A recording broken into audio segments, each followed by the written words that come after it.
बिस्मिल्लाहिर्रहमानिर्रहीम। अस्सलाम वालेकुम स्टूडेंट्स, मैं हूं हसन फरीद, आपका फिजिक्स टीचर। आज हमारा लेक्चर है चैप्टर नंबर 3 का, बड़ा इंपॉर्टेंट लेक्चर है, न्यूटन्स इक्वेशंस ऑफ मोशन। आइए देखते हैं कि न्यूटन की इक्वेशंस ऑफ मोशन क्या है और किस तरह से हम इनको यूज कर सकते हैं अपनी कैलकुलेशन में।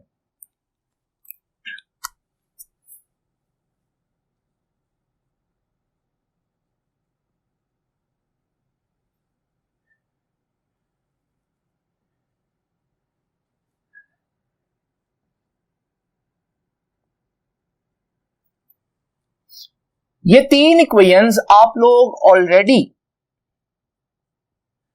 जानते हैं, जिनमें पहली इक्वेशन है VF is equal to VI plus AT, S is equal to VIT plus half AT square and 2AS is equal to VF square minus VI square. ये है हमारे पास इक्वेशंस ऑफ मोशन। आप सोच रहे होंगे कि ये इक्वेशन ऑफ मोशन कहां से आई है। एक्चुअली में लास्ट टाइम हम लोगों ने वेलोसिटी टाइम ग्राफ पढ़े और वेलोसिटी टाइम ग्राफ में जस्ट इमेजिन करें कि ये हमारे पास एक वेलोसिटी टाइम ग्राफ है और ये है इसकी इनिशियल वेलोसिटी, ये है इस चीज की फाइनल वेलोसिटी और यहां से यहां तक जो टाइम है वो t है। ठीक है, अब जरा देखिए, मुझे कोई कहता है कि इस ग्राफ की मदद से एक्सेलरेशन फाइंड आउट करें। इफ यू रिमेंबर, हमने पढ़ा था कि वेलोसिटी टाइम ग्राफ का स्लोप जो है वो ही एक्सेलरेशन होता है। तो मैं क्या करूंगा, इस ग्राफ की स्लोप निकालूंगा, वो ही एक्सेलरेशन होगा। और स्लोप कैसे निकालते थे? Change in Y axis over change in X axis. अब देखें, वाई एक्सिस में स्टार्ट VI से हो रहा है एंड VF पर हो रहा है, तो चेंज कितना आया? VF minus VI over delta x. X axis में चेंज कितना आया? 0 से यहां टाइम t तक गया, तो t, तो यहां से A बराबर आ गया VF minus VI over T। जबकि आप इसको रीअरेंज करें तो ये बन जाएगा VF is equal to VI plus AT, which is Newton's first equation of motion. तो इसका मतलब क्या हुआ कि न्यूटन की इक्वेशन ऑफ मोशन कोई नई चीज नहीं है, वही ग्राफ जिनको हम पढ़ते आए हैं। उन ग्राफ में क्योंकि बच्चों को अक्सर मसला होता है इसको कैलकुलेशन करने में, तो बच्चों की आसानी के लिए ग्राफ के समरी जो है वो यूं लिख दी गई और इसी को हम न्यूटन की इक्वेशंस ऑफ मोशन कहते हैं। तो ये तीनों इक्वेशन ऑफ मोशन एक्चुअली इन्हीं ग्राफ से ही डिराइव हुई है। और अगर आपको याद हो, 9th में आप लोगों ने ये इक्वेशंस ऑफ मोशन जब डिराइव की थी तो आपने ग्राफ से ही की थी। तो ये है हमारे पास न्यूटन से इक्वेशन ऑफ मोशन। लेकिन न्यूटन की इक्वेशन ऑफ मोशन कब अप्लाई होंगी? Conditions to apply Newton's equation. अगर आप न्यूटन की इक्वेशन अप्लाई करना चाहते हैं तो कुछ कंडीशंस है जिनमें आप अप्लाई कर सकते हैं। Number 1, very important condition is body moves in a straight line. दूसरे अल्फाज में मोशन कैसी होनी चाहिए? लीनियर मोशन होनी चाहिए। और ये मैंने आपको चैप्टर नंबर 3 के इंट्रोडक्शन में बताया था। जो चैप्टर नंबर 3 का पहला पार्ट है वो तभी एप्लीकेबल है जब हमारे पास बॉडी जो है वो लीनियर मूव कर रही हो, यानी कि एक ही एक्सिस में मूव कर रही हो। दूसरी इंपॉर्टेंट बात, अगर आप न्यूटन की इक्वेशन लगाना चाहते हैं, वो भी बहुत इंपॉर्टेंट है, और वो है एक्सेलरेशन मस्ट बी यूनिफॉर्म। अगर एक्सेलरेशन चेंज हो रहा है बॉडी का तो न्यूटन की इक्वेशंस नहीं लिख सकते। तो न्यूटन की इक्वेशन सिर्फ और सिर्फ यूनिफॉर्म एक्सेलरेशन पर एप्लीकेबल है। नंबर 3 इज वेरी इंपॉर्टेंट, जिसको भी हम डिस्कस भी करूंगा नेक्स्ट लेक्चर में, कि न्यूटन की इक्वेशन कब एप्लीकेबल है? when the speed of body is very less as compared to the speed of light. याद है लाइट की स्पीड? लाइट का सिंबल, लाइट की स्पीड का सिंबल देते हैं c, और लाइट की स्पीड कितनी होती है? 3 × 10⁻⁸ मीटर्स पर सेकेंड। तो अगर आप न्यूटन की इक्वेशंस अप्लाई करना चाहते हैं तो आपका जो भी ऑब्जेक्ट है, जिसके बस है, कार है, जिसकी भी स्पीड आप देख रहे हैं, वो स्पीड इस स्पीड की यानी कि स्पीड ऑफ लाइट के मुकाबले में बहुत कम होनी चाहिए। तो ये वो 3 कंडीशंस हैं जब आप न्यूटन की इक्वेशन अप्लाई कर सकते हैं, लगा सकते हैं इनको। उसके बाद बड़ी इंपॉर्टेंट बात सुनिएगा स्टूडेंट्स, यहां पर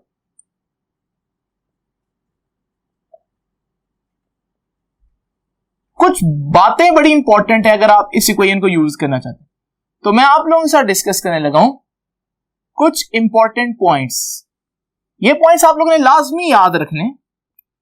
पहली बात, आपको याद है मैंने बताया था कि जब आप एक स्ट्रेट लाइन में मूव कर रहे होते हैं तो जितना आपका डिस्टेंस होता है उतना डिस्प्लेसमेंट होता है, जो आपकी स्पीड होती है वही आपकी वेलोसिटी होती है।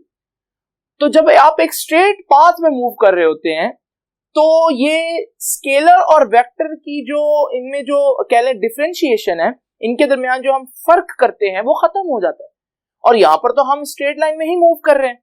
इसका मतलब ये हुआ कि आप इस केस में displacement, velocity and एक्सेलरेशंस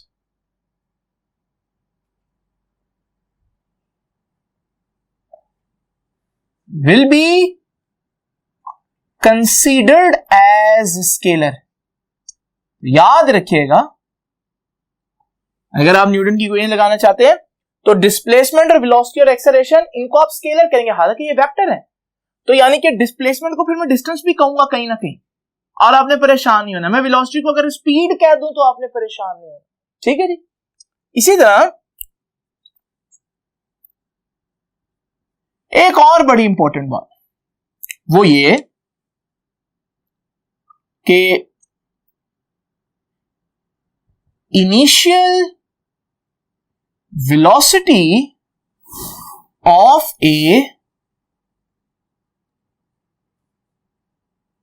A freely falling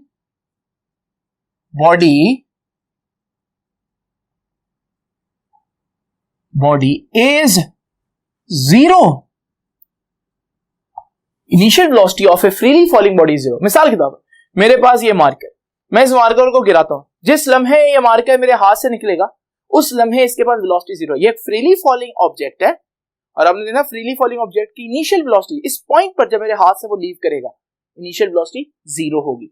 तो ये बताया हो या ना बताया हो आपको याद रखना। इसी तरह इनिशियल वेलोसिटी, इसी तरह final velocity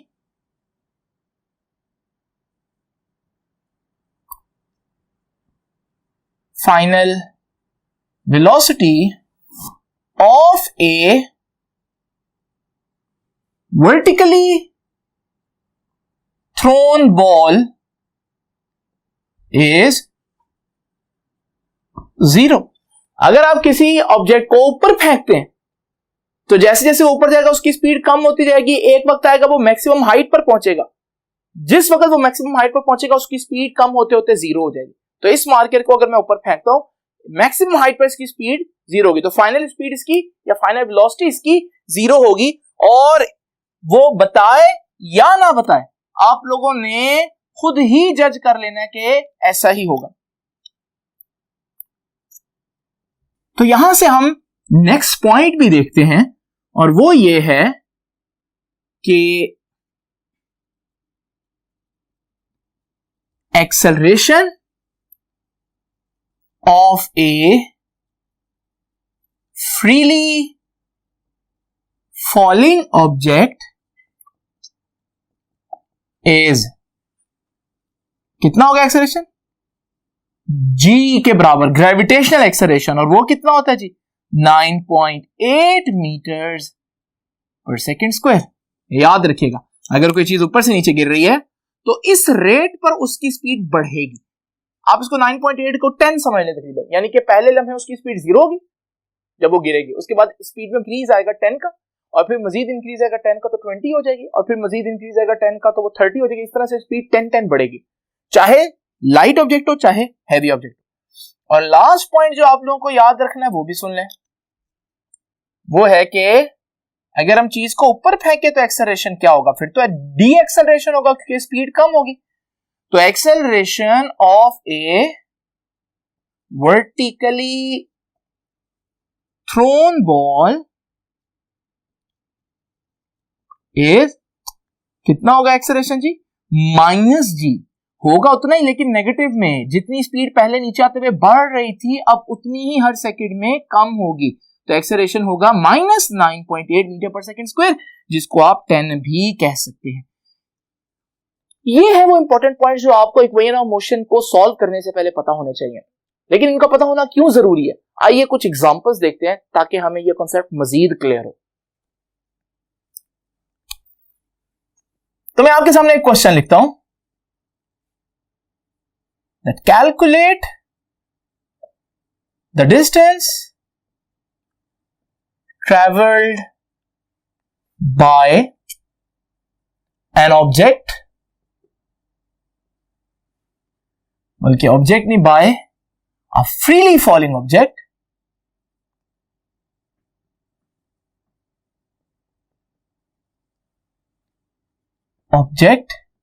in its first second।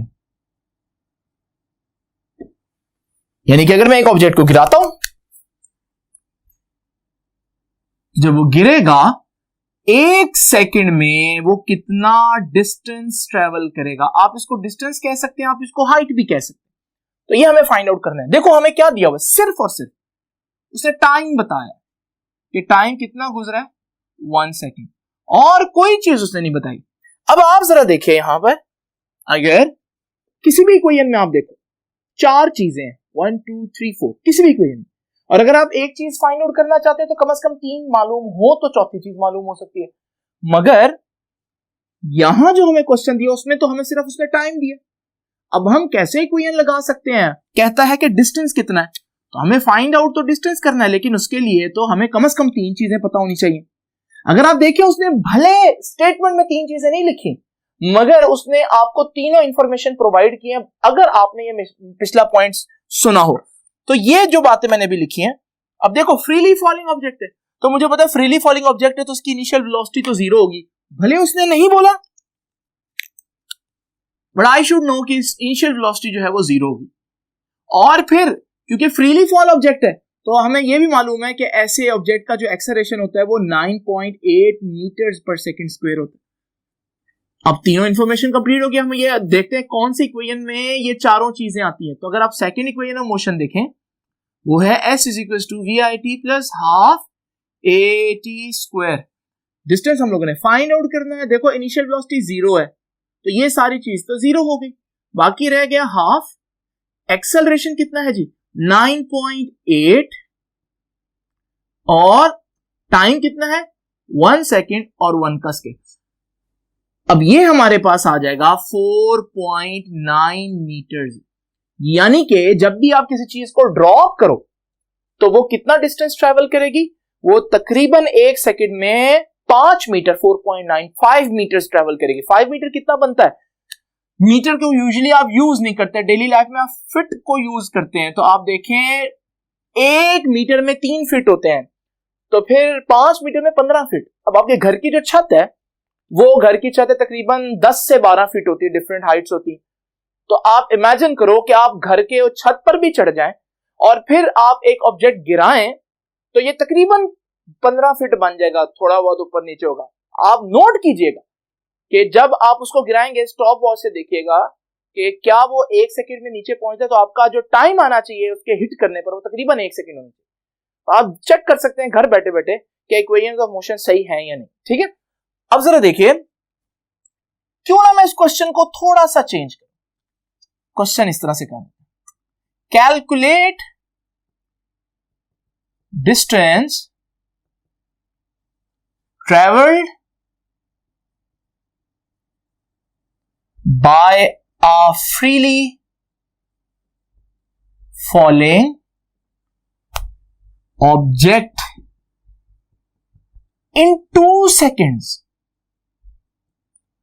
अब देखें जी, टाइम कितना दे रहा है 2 सेकेंड। अब आप इसको जल्दी सॉल्व कर लेंगे। टाइम है 2 सेकेंड्स और इनिशियल वेलोसिटी तो 0 है, फ्रीली फॉलिंग है, और नीचे आते हुए स्पीड में इंक्रीज कितना आएगा 9.8 मीटर पर सेकेंड स्क्वायर आएगा, या मैं इसको तकरीबन 10 ही लिख देता हूं। ठीक है, क्योंकि 9th 10th में आप लोग इसको 10 ही पुट करते हैं। लो जी, अब डिस्टेंस फाइंड आउट करना है। Distance is equal to s is equal to vit plus half ad square.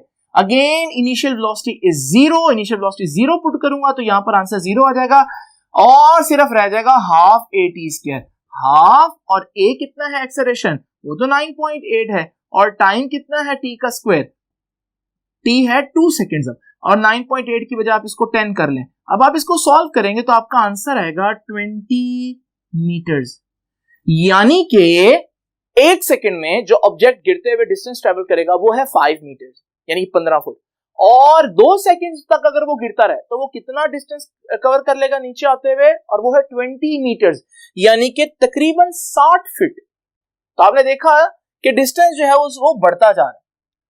अगर मैं कंक्लूड करूं इस सारी बात को कि ये एक ऑब्जेक्ट है, ये 1 सेकंड तक नीचे आ रहा है, तो 1 सेकंड तक ये कितना डिस्टेंस ट्रैवल करेगा नीचे आते हुए 5 मीटर ग्रेविटी की वजह से।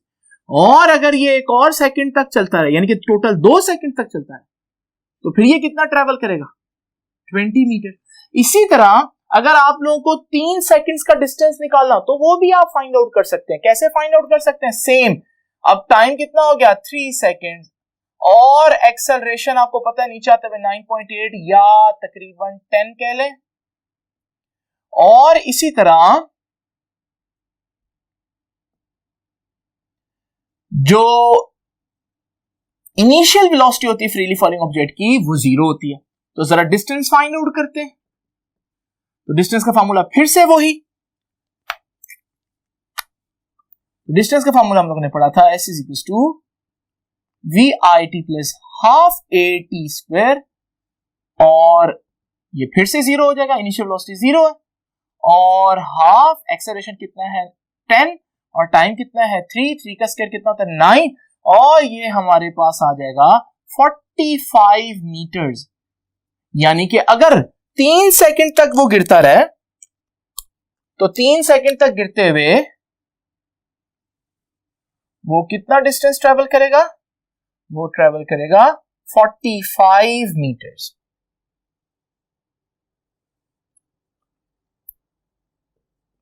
तो ये है हमारे पास अप्रोक्सीमेटली, मैंने इस तरह से बनाया। तो अब हम यहां से मजीद चीजें देख सकते हैं। आप लोग बहुत सी चीजें अंडरस्टैंड कर रहे हैं कि पहली बात यह है कि डिस्टेंस जो है वो बढ़ता जा रहा है। अगर यहां से मैं आपसे एक और बात पूछूं, और वो ये कि what is the ratio between distances traveled by an object in 1, 2 and 3 seconds के एक गिरता हुआ ऑब्जेक्ट 1, 2 और 3 सेकंड में जितना डिस्टेंस ट्रेवल करेगा उसकी रेशियो क्या बनेगी। जरा देखें, पहले सेकंड में कितना डिस्टेंस ट्रेवल किया 5, दूसरे में कितना किया 20, और तीसरे में कितना ट्रेवल किया 45। तो जरा देखें, इसको सिंप्लीफाई करें। सो 5 1 जा 5, 5 4 जा 20 एंड 5 9 जा 45। ये है हमारे पास 1:4:9, यानी कि जितना डिस्टेंस उसने पहले में ट्रेवल किया 2 सेकंड में उससे 4 गुना, और 3 सेकंड्स में उसके मुकाबले में 9 गुना डिस्टेंस ट्रेवल करेगा। अब यहां पर एक बड़ी मजे की बात देखें, अगर मैं ये क्वेश्चन थोड़ा सा चेंज कर दूं और सारी स्टेटमेंट वही रहे, ratio between distances travelled by an object in first, second and third second. देखो अब ये फर्क है, 1, 2 एंड 3 सेकंड, फर्स्ट, सेकंड और थर्ड सेकंड। जब मैं कहता हूं 3 सेकंड, इसका क्या मतलब है? 3 सेकंड का मतलब है मैं 3 सेकंड्स की टोटल इंफॉर्मेशन की बात कर रहा हूं। 3 सेकंड और तीसरा सेकंड, ये दो डिफरेंट बातें हैं। 3 सेकंड में तीनों सेकंड्स की इंफॉर्मेशन आएगी, जबकि तीसरे सेकंड में सिर्फ तीसरे सेकंड की आएगी। अगर मैं इस तरह की रेशो की बात करूं, अब फर्स्ट सेकंड में कितना ट्रेवल किया था? 5 मीटर। भाई सेकंड में कितना ट्रेवल किया? 20 मीटर्स? नो, 2 सेकंड में उसने 20 मीटर ट्रेवल किया है। पहले में 5 किया था, तो फिर दूसरे सेकंड में उसने कितना किया है? और वो आंसर आएगा माइनस करके 15 मीटर। इसी तरह 2 सेकंड तक तो वो 20 मीटर ट्रेवल कर चुका था, तो उसने जो तीसरे सेकंड में ट्रेवल किया है वो तो सिर्फ ये 25 मीटर्स होगा।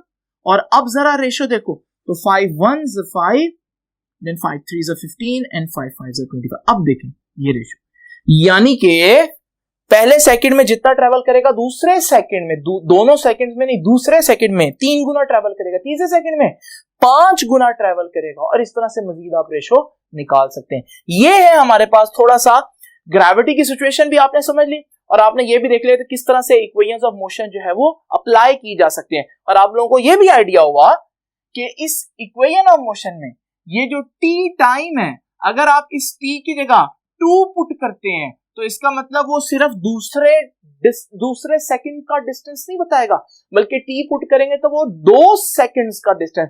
आप 10 पुट करेंगे तो वो 10 सेकंड्स का टोटल बताएगा, 10वें सेकंड का नहीं। तो अगर आपने 10वें सेकंड का निकालना हो तो पहले आप 9 पुट करें, 9 पुट करेंगे तो आपके पास 9 सेकंड्स का डिस्टेंस आ जाएगा। फिर 10 पुट करें तो 10 सेकंड्स का आ जाएगा, और फिर माइनस करेंगे 10 सेकंड में से 9 सेकंड्स के डिस्टेंस को माइनस करेंगे तो वो 10वें सेकंड का रह जाएगा।